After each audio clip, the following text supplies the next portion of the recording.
Hello, this is Barbara Wagner, and you're listening to The Drama of It All on Substack or thedramaofitall.com. Please check the article and use the hyperlinks to find other additional relevant information.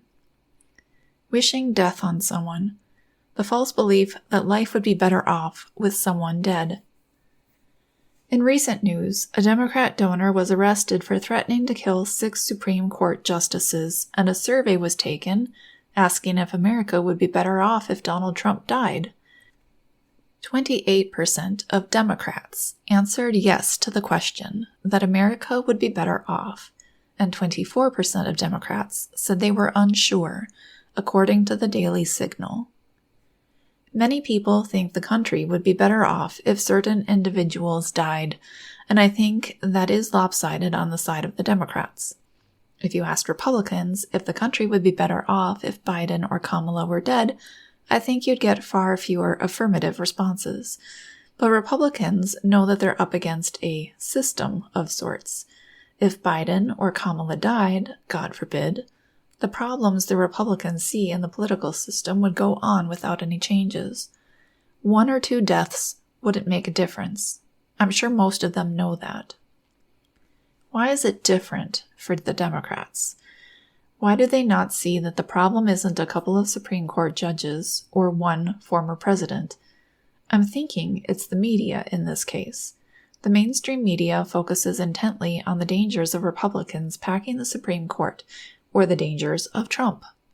But those right-leaning news media stations and channels tend to focus on the Democrats or the deep state, larger groups, rather than the individuals. But I don't watch much mainstream TV, so let me know if I am wrong in the comments. As I've written about before, the Democrats look to the government as a savior, far more often than a Republican or Libertarian would. It does tend to be the Democrats who fall into the victim mentality, and social justice warriors are rescuers. For some reason, that party is so far stuck in the drama triangle that they cannot find their way out. They either do not want to take personal responsibility, or they believe other people, whom they view as victims, do not have to or can't take personal responsibility for themselves. People who feel like victims can fantasize that the removal of a persecutor through assassination would fix things. They can place the assassination up on a pedestal and view it as a type of savior. They think that if a person would come in and do that, then they'd be saved. That's not how this works, though. People are miswanting another person dead. The powerlessness that they feel is torturous, but rather than get mental and/or spiritual help for that, they look to fill the hole by taking someone else's life, or simply wishing that it would be taken. That's really about responsibility shifting. It is their responsibility to make themselves feel powerful again. Do you know the best way to feel empowered? By taking personal responsibility. It seems to be anathema to many on the left, which is why they always feel powerless.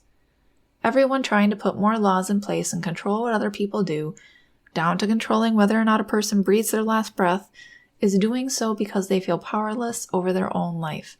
They think that by taking control of someone else, they'll feel better. That's not how this works, though, as I said. The hole inside is caused by the feeling of powerlessness that comes from not owning your responsibilities. Every time you feel like it's someone else's responsibility to make you feel better, you become enslaved to those people and whether or not they do what you want. But let's look at death. People wish for Trump to die. If he did, would they feel better? They may feel euphoria for a moment in time, but far sooner than you would guess, the honeymoon effect comes in and they go back to feeling the same way before the event happened. There's a paper on Harvard that I read about that in my article all about miswanting. But you can also see my article about miswanting concerning gender affirmation. These are links that you can click on. As soon as you get the thing that you think you want, you don't normally stay with those high emotions. You forget to be thankful or grateful. You become complacent. Then, since you didn't actually fix the emotional hole, something new will trigger you and you will find a new persecutor to blame. We saw how Democrats, when they thought Trump might not be the presidential candidate in 2024, started to label Governor Ron DeSantis as evil, In this video, they debate the question, would a DeSantis presidency pose a greater danger than another Trump presidency? When you think about gun control, you can remember that the Democrats keep wanting to pass more and more laws, but it's never enough. They are insatiable. It's because their fear provides them with new persecutors when another one vanishes. It's like their mind is moving the goalposts on them. But every time they think, this time it's going to work. Nope, that's not how this works. If you're ever thinking, if only that person would die, it's time to question why you feel like that would make you happier. Consider what in particular is making you unhappy. Then find a way to fix it yourself. It will probably be a fear that you are avoiding. It's time for us to face our fears, because if we don't, we'll be running on that hedonic treadmill forever. There are ways to not go back down to baseline happiness, but it takes work. I mentioned one of them already. Do you remember what it was? Feel free to leave a comment. Most of us are lazy about our happiness. We want to make it other people's responsibility to keep us happy. But if it's always someone else's responsibility to keep you happy, you'll never be happy. Maybe you'll have a moment of euphoria, but then you will dip into dysphoria again because of the honeymoon effect. Democrats in general seem to have a belief that it really is okay to make other people do things, such as using preferred pronouns, so they will feel happier. They may call you selfish if you don't go along with it, but if you reread that previous sentence, you'll see that they're the ones being selfish. It's just projection. The paper from Harvard suggests that no matter the election result, we'll all go back to our baseline levels of happiness or well-being.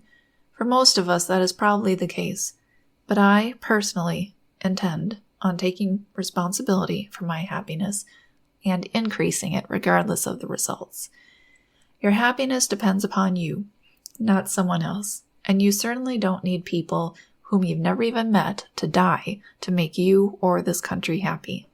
It's not their responsibility or fault for why you're not happy. You are. Thanks for listening. If you enjoyed this, consider giving it a like and sharing with others who may enjoy it as well. Did you not enjoy it? Feel free to leave a comment. I wish you all a great day or night, depending on your time.